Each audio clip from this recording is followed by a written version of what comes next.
একটা মেয়ে হয়ে বলতেছি, ছেলেরা আসলেই অনেক বেশি ভালোবাসে। কেউ মানুক বা না মানুক, আমি এই কথাটা মানি। এটা একটা আপুর গল্প। আপু আমাকে বলছিল, আমি যখন ইন্টার ফার্স্ট ইয়ারে পড়ি, একটা ছেলে আমার পিছনে সব সময় ঘুরঘুর করতো। আমি যেখানেই যেতাম ও ঠিক আমার পিছনেই থাকতো। আমরা একই মহল্লাতে থাকতাম। সেই ছোটবেলা থেকে আমি ওকে দেখতেছি। একটু জেদি, তবে কোনো মিথ্যা নেই ওর ভিতরে। ফলচাতুরি এসব কিছুই বুঝে না, আর অনেক চাপা স্বভাবের একজন মানুষ। কষ্ট হলেও মুখ থেকে কোনো কথা বের করে না। ওই যে একটা কথা আছে না, বুক ফাটে তো মুখ ফুটে না। এমনকি আমি যখন ওকে দাঁড় করাই বলতাম, কিছু বলবেন, ও বলতো না কিছু না। একদিন আমি ওকে প্রপোজ করলাম আর বললাম, আপনাকে দিয়ে কিছু হবে না, আমি সারাটা জীবন আপনার সাথে থাকতে চাই, আপনার বউ হতে চাই আমি। কখনো দূরে সরাই দিবেন না তো? জীবনে যা কিছুই হয়ে যাক, আপনি আমার পাশে থাকবেন, কখনো আমাকে একা ফেলে যাবেন না। যদি এই ওয়াদা করতে পারি তাহলে আমি রিলেশন করব। ও অনার্স ফার্স্ট ইয়ারে পড়ে। ও বলল, জীবনে যা কিছুই হয়ে যাক আমি তোমাকে কখনো ছাড়বো না। আমাদের সম্পর্কের বয়সটা যখন 2 বছর, তখন আমার বাসায় বিয়ের প্রেসার দেওয়া শুরু হয়ে গেল। ফ্যামিলি থেকে ছেলে খুঁজতেছে, সরকারি চাকরিওয়ালা, বিসিএস ক্যাডার। এসবের মধ্যে আমি ওর কথা বলতে ভয় পেতাম, কারণ ও এখনো পড়ালেখা করতেছে। চাকরি তো দূরের কথা, চাকরি পাইতে তো অনেক সময় লাগবে, কিন্তু আমার ফ্যামিলি তো আমাকে সময় দিবে না। আমি অনেক কষ্টে আম্মুকে রাজি করাই। আম্মু যেন আব্বুকে এই কথাটা বলে, আর আম্মু আব্বুকে বলে। আব্বু সাথে সাথে মুখের উপর বলে দেয়, সম্ভব না, বেকার ছেলের হাতে আমি আমার মেয়েকে দিব না। তখন আমিও ভাবছিলাম, কথাটা তো ভুল না, কথাটা তো সঠিক। কোনো বাবা মাই চাইবে না বেকার ছেলের কাছে মেয়েকে বিয়ে দিতে। আমি নিজেও তো কখনো চাইবো না, কিন্তু তারপরও মাথায় চলতেছে, আমি যদি ওকে হারাই ফেলি আর কখন কি ফিরে পাবো ওকে?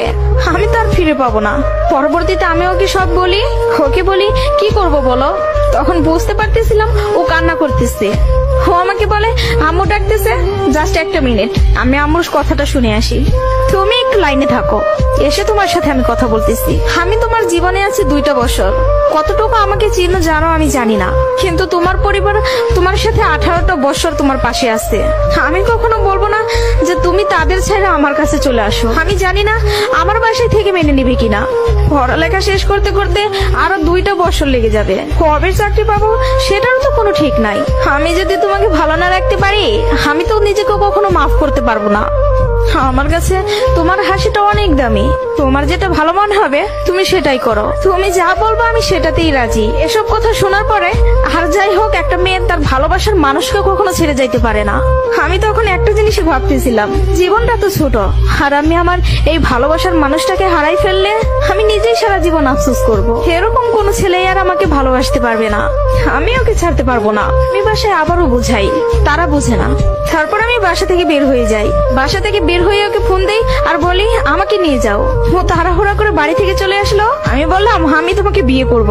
ও আমাকে বলে, আমি বলছি না তোমাকে, তুমি যা বলবো আমি তাতেই রাজি আছি, তবে একটা কথা, আমার সাথে থেকে যদি 3 বেলার 1 বেলা খেয়ে থাকতে হয় পারবা? তার জন্য আমি সবকিছু ছেড়ে আসলাম, তার জন্য আমি সবই করতে পারবো। বিয়ের পরে ওর বাসায় থেকে ফোন দেয়, বলে বাসায় আয়। তারপর ওর বাসায় থেকে মেনে নিল, তার কিছুদিন পর আমার বাসায় থেকেও মেনে নিল।